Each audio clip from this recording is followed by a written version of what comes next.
Untuk analisis menggunakan dua software ya. Di sini ada Univariate Descriptive untuk menggunakan SPSS, kemudian analisis menggunakan Smart PLS. Jadi yang pertama kita lakukan adalah persiapan datanya terlebih dahulu. Nah, ini adalah untuk datanya. Jadi dari kuesioner ini ada yang untuk ya identitas responden ini ya. Jadi ada beberapa item yang saya sederhanakan ya, seperti domisili seperti ini. Jadi supaya bisa dianalisis ya. Sebelumnya ini ada banyak sekali kriterianya, nah saya sederhanakan. Jadi beberapa saja. Kemudian dari marketplace juga sama ya, karena ini jawabannya itu responden bisa memilih lebih dari satu ya, itu sebagai preferensinya. Tapi kalau seperti itu jadinya tidak bisa dianalisis ya, karena dia akan susah di codingnya seperti ini. Dan ini adalah untuk uji Smart PLS ya, variabelnya. Oke, yang pertama kita lakukan, kita menguji ini dulu ya, Univariate Descriptive Responden dulu. Kita buka aplikasi SPSS. Nah, di sini saya menggunakan versi 27 ya, namun di versi berapapun ini sama saja caranya. Seperti ini. Ini kita copy ya, kode untuk identitas responden. Kita paste di name ya, seperti ini. Kemudian kita copy ini. Lalu kita paste di label. Seperti ini. Lalu type kita rubah ya, type ini kita rubah ke string, kemudian karakternya kita ganti ke 128 ya, seperti ini. Dan klik OK. Lalu ini kita copy saja ya, string ini ya, string ini kita copy, kita blok seperti ini, paste ya. Lalu kita masuk ke data view. Nah, ini kita copy ini ya, nah ini kita copy langsung saja ya, kita blok, copy, lalu kita paste di sini. Nah, setelah seperti ini kita lakukan analisis, analyze, kemudian descriptive statistik, lalu kita pilih frequencies ya, oke. Kita masukkan seluruhnya ya, kolom variabel, klik tanda panah yang ini, kemudian ini bisa kita lakukan oke. Nah, ini adalah untuk univariate deskriptifnya ya, seperti ini. Nah, nanti dari sini tinggal di copy saja seperti ini, di copy, kemudian di paste di Excel seperti ini ya, contohnya ini, lalu diinterpretasikan seperti ini supaya hasilnya lebih rapi. Oke, seperti itu untuk univariate descriptive. Kemudian selanjutnya adalah analisis menggunakan Smart PLS. Nah, untuk analisis menggunakan Smart PLS ini kita copy dulu ya. Nah, ini kita copy dulu, kita buat file CSV-nya ya.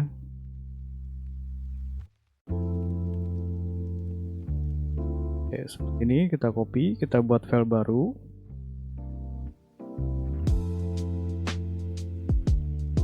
Kita paste ya, seperti ini. Kita beri nomor.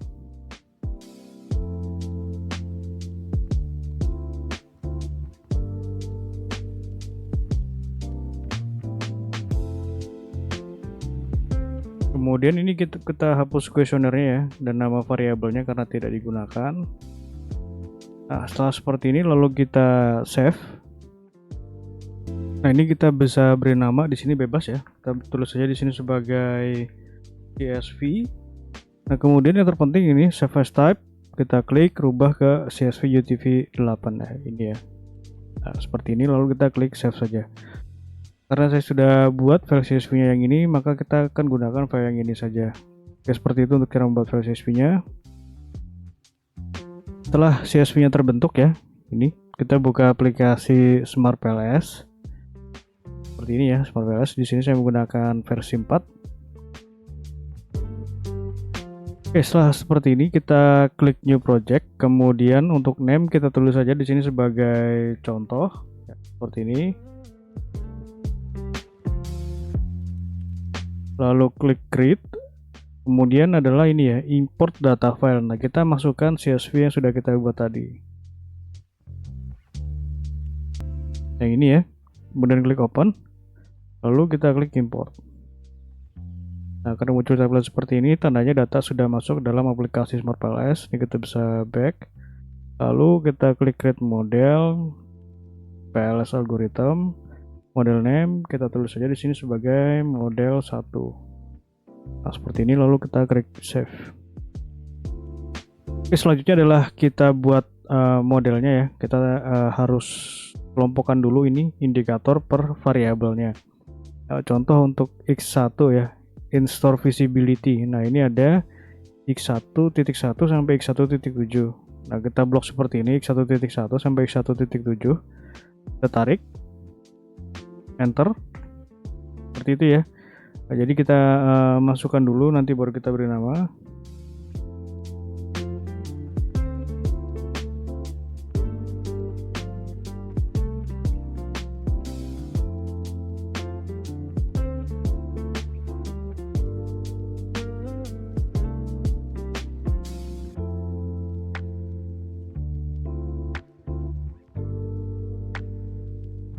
Nah, untuk memberi namanya tinggal double klik saja. Ini kita copy dulu ya, sepertinya kita copy. Lalu double klik. Paste. Nah, seperti ini, apply.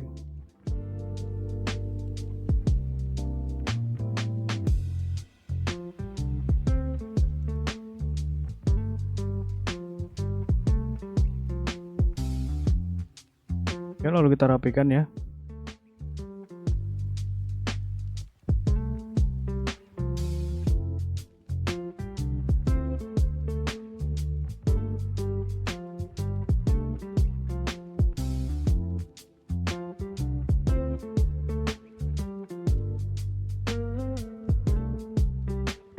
Nah, seperti ini, lalu kita susun datanya ini sesuai dengan hipotesis yang diajukan ya.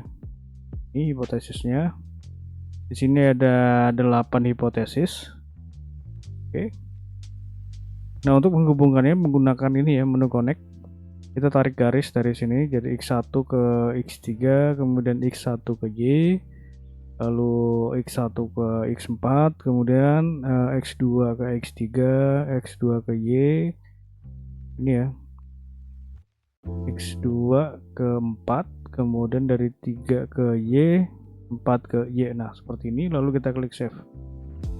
Oke, nah setelah seperti ini kita bisa lakukan analisis. Jadi yang pertama dilakukan adalah PLS algorithm. Nah, ini untuk universal descriptive ya, interpretasinya nanti seperti ini. Nah, untuk PLS, jadi yang pertama kita lakukan adalah ini ya, PLS algorithm. Nah, untuk di sini ada 2 PLS algorithm. Jadi yang pertama itu adalah untuk mengetahui mana saja yang tidak valid ya. Nanti yang tidak valid dieliminasi. Kemudian itu nanti jadi ini ya, jadi PLS algorithm 2. Nah, ini. Jadi nanti ada 2 pengujian. Oke, yang kita lakukan adalah yang pertama dulu ya, PLS algorithm 1. Caranya seperti ini. Klik calculate, lalu klik PLS algorithm, lalu start calculation ya. Jadi untuk hasil analisisnya ini kita bisa save ya, jadi bisa kita save di dalam aplikasi maupun di luar dari aplikasi Smart PLS.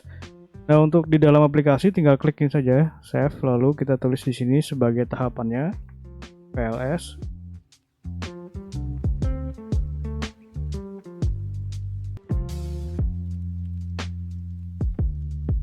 PLS algorithm 1. Nah, seperti ini ya, lalu kita klik create. Nah, untuk meng-save di luar dari aplikasi seperti ini ya, seperti yang saya buat. Nah, seperti ini caranya, tinggal klik Excel kayak ini ya, export, kemudian kita bisa save ya sesuai dengan tahapannya.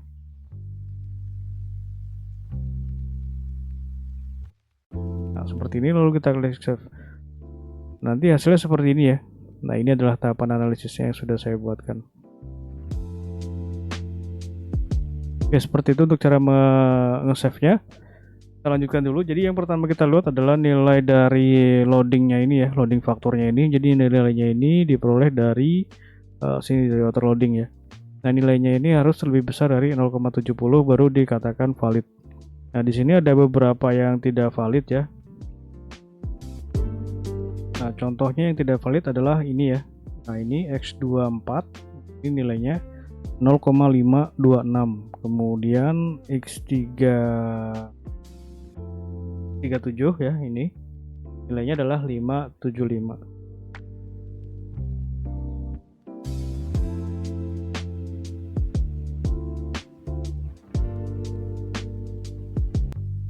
Kemudian ada X1.8 ya, nilainya adalah 0,596. Ketiga indikator ini harus kita eliminasi ya. 3.7, kemudian 2.4 dan 1.8. Oke, seperti ini. Nah, untuk eliminasinya bisa langsung ya seperti ini. Nah, ini nilainya ya untuk X37.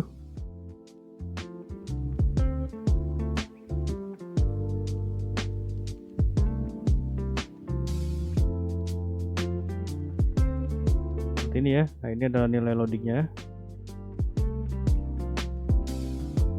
Tinggal kita delete.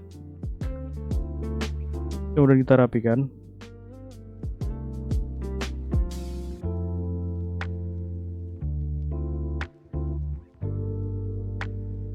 Lalu bisa kita save ya. Calculate, Pairs algorithm, calculation. Nah, tadi adalah nilai dari PLS algorithm 1. Seperti itu ya. Nah, kita lihat di sini outer loadingnya. Nah, di sini untuk yang 2 ya. Nah, yang 2 ini semuanya sudah valid ya, tidak ada yang merah.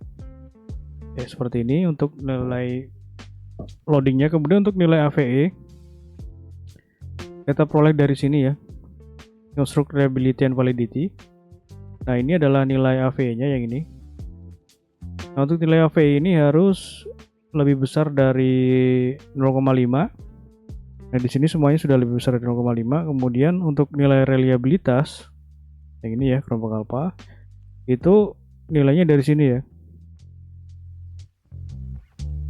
Nah, ini nilainya harus di atas 0,7. Nah, ini semuanya sudah di atas 0,7, maka semuanya dikatakan reliable. Jadi datanya ini sudah bagus ya sampai tahap ini.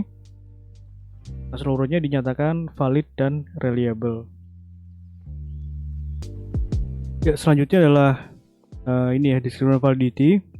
Di sini menggunakan nilai HTMT. Karena di sini untuk analisisnya kita menggunakan standar Haier et al ya. Nah, untuk di PLS 4 itu pengujian diskriminan menggunakan nilai dari HTMT. Nah, untuk HTMT kita peroleh dari sini discriminant validity. Kita gunakan yang list ya, yang ini. Nah, yang list. Nah, untuk nilai HTMT ini harus di bawah 0,9 ya.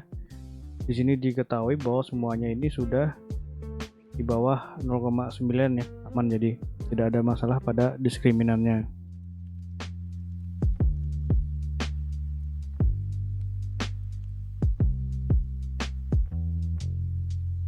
Kemudian untuk pengujian inner model, yang pertama dilihat adalah nilai dari VIF. Jadi VIF ini untuk menguji multikolinearitas ya. Nah, kita peroleh nilainya dari sini. Kita gunakan yang inner model list. Nah, yang ini ya. Jadi VIF ini nilainya harus di bawah 5. Nah, di sini ada yang 1 ya, di atas 5 tidak masalah ya pada X2 terhadap Y. Nah, ini nilainya 5,992 gitu. Jadi untuk sebagian besarnya ini tidak ada multikolinearitas, namun pada X2 terhadap Y ini ada multikolinearitas ya, masih wajar ya. Selanjutnya adalah coefficient of determination atau R-square. Jadi R-square ini kita menguji besaran pengaruh independen terhadap dependen. Nah, kita peroleh nilainya dari sini ya. Nah, ini R-square ini. Nah, untuk cara membacanya, jadi kita lihat nilai R-square-nya. Nah, contoh di sini adalah untuk ini ya, X3. Jadi X3 itu nilainya adalah 0,733. Jadi variabel X1 dan X2 ini berpengaruh sebesar 73,3%. Nanti bisa dibaca saja di sini lengkapnya ya. Kemudian untuk yang X4 adalah 0,630 atau 63% ya. Nah, sisanya dipengaruhi oleh variabel lain di luar dari model penelitian. Kemudian untuk yang Y 0,655 atau 65,5%. Jadi variabel X1, X2, X3, X4 itu mempengaruhi sebesar 65,5%. Ya. Nanti bisa dibaca sendiri ya untuk interpretasinya. Ini adalah efek size. Jadi efek size ini sama dengan R ya, namun ini secara individu ya atau secara parsial. Nah, di sini ya untuk F square nih saya gunakan yang list. Nah, ini adalah nilainya. Nah, dari nilai ini nanti tinggal dilihat saja di sini ya untuk kriterianya. Sudah saya cantumkan. Nah, ini untuk interpretasinya nanti bisa dibaca sendiri.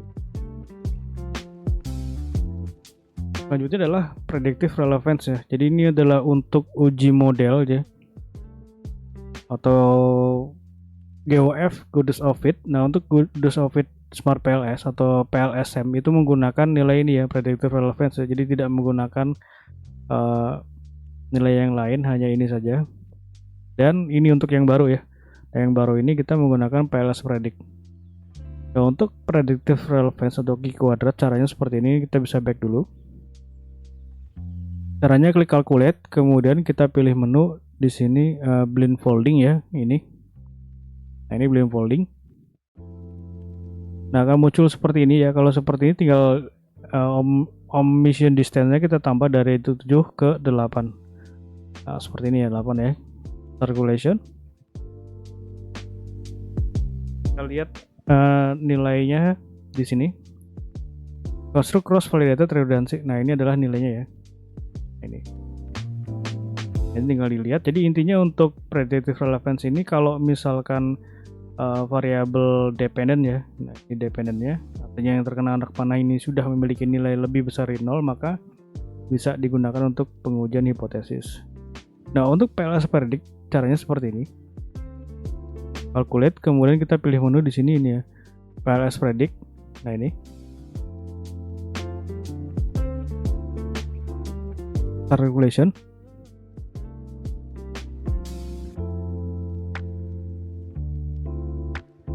Nah, yang digunakan adalah nilai dari sini ya. Nah, predict LV summary. Ini nilainya sama ya cara membacanya. Jadi nilai ini harus untuk yang ke predict ini harus di atas 0. Nah, ini semua sudah di atas 0 ya, maka bisa digunakan untuk di hipotesis. Oke, selanjutnya adalah bootstrapping. Bootstrapping ini kita menguji hipotesis penelitian. Caranya seperti ini. Calculate, kemudian bootstrapping, start calculation. Oke, seperti ini ya untuk hasilnya. Jadi yang pertama kita lihat adalah nilai dari path coefficient ya. Path coefficient ini untuk menguji pengaruh langsung. Jadi X1 ke X3, X1 ke Y, dan seterusnya.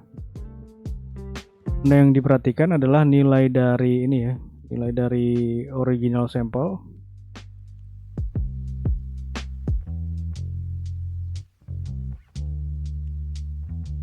Nah, nilai dari original sample dan p-value. Jadi untuk original sample ini menunjukkan arah pengaruhnya ya, positif atau negatif. Jadi kalau positif itu tidak ada tanda minus.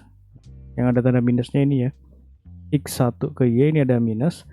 Kemudian nilai dari p-value. Nah, p-value ini menunjukkan apakah pengaruhnya itu signifikan atau tidak ya. Kalau signifikan maka hipotesisnya diterima. Jika tidak signifikan atau lebih besar dari 0,5 maka ya, tidak diterima. Di sini bisa diketahui ya. Jadi untuk X1 ini semuanya tidak signifikan ya. Namun pada X2 dan X4, X2, X3, X4 itu semuanya signifikan. Nah, untuk interpretasi lengkapnya nanti bisa dibaca sendiri ya di sini. Oke, seperti itu. Di sini juga sudah saya buatkan lampiran sementaranya ya, sesuai dengan hipotesisnya. Ini juga sudah ada lampiran untuk SPSS dan Smart PLS-nya. Oke, sekian untuk analisisnya. Terima kasih.